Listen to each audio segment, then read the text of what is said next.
Il nous reste donc 4 mois pour convaincre. 4 mois, c'est long.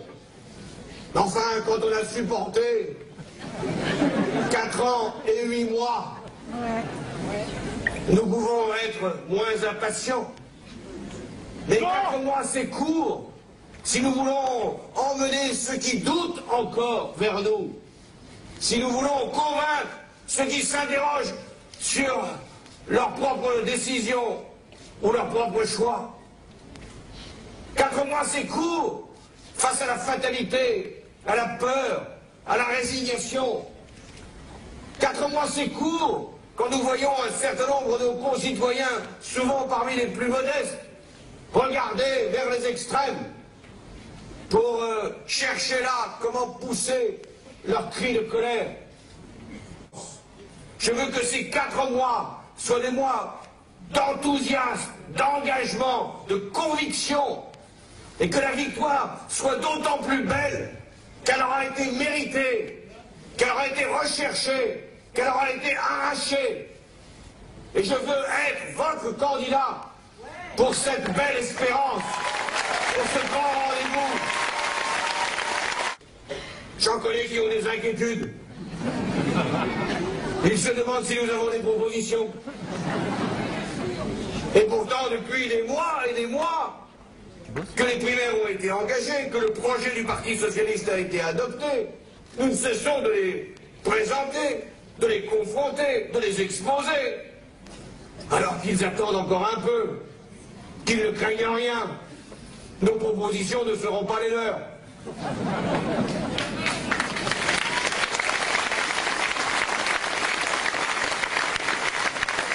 Il n'y aura pas de risque de confusion.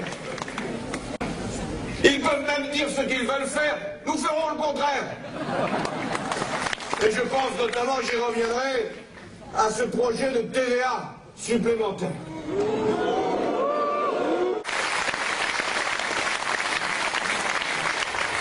J'ai compris, depuis plusieurs semaines, que le combat qui m'attend, et donc qui nous attend, sera rude. Je ne l'ai pas vu dans les déclarations de nos concurrents ou de leurs lieutenants. Que de la politesse et de la considération. Les compliments ont été rares. Je ne parle pas ici des attaques et des dénigrements dont chaque campagne présidentielle est le lot, et quelquefois même les campagnes locales. Non, je parle là des polémiques sciemment entretenues, des caricatures sciemment organisées, voire même des manipulations sur des propos. Chaque jour a son cortège de polémiques, comme si la droite redoutait le débat, comme si la droite craignait que ce soit projet contre projet, bilan contre bilan, que nous menions en définitive le débat démocratique. Donc, n'ayons pas peur de la confrontation. Cet acharnement ne doit pas nous impressionner. Je pense même qu'il est finalement un hommage à notre démarche. Si nous sommes la cible de toutes ces accusations, c'est bon signe. Posons-nous la question. S'ils nous jugeaient faibles, seraient-ils si acharnés? S'ils n'avaient pas peur, seraient-ils si agressifs?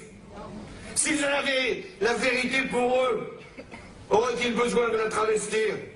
Toujours la droite nous dira illégitime.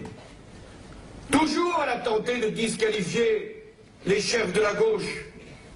Dès l'origine, on le sait, d'expérience, ils ont été jugés irresponsables, incapables, sans expérience, archaïques.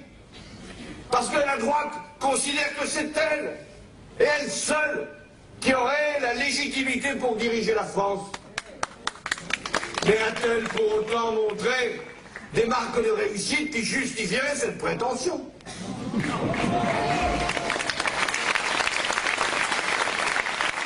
François Mitterrand, à qui je rends forcément hommage, puisqu'il est le seul président de la Ve République, socialiste. Je ne voudrais d'ailleurs pas qu'il reste trop longtemps le seul. Et nous y travaillons. Mais François Mitterrand, lui aussi, dans la campagne de 1981, qu'avait-on dit sur lui? Qu'il avait été 11 fois ministre. Ça va.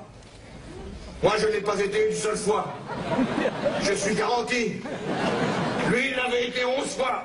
C'était de trop. On disait qu'il était trop vieux. J'ai presque son âge.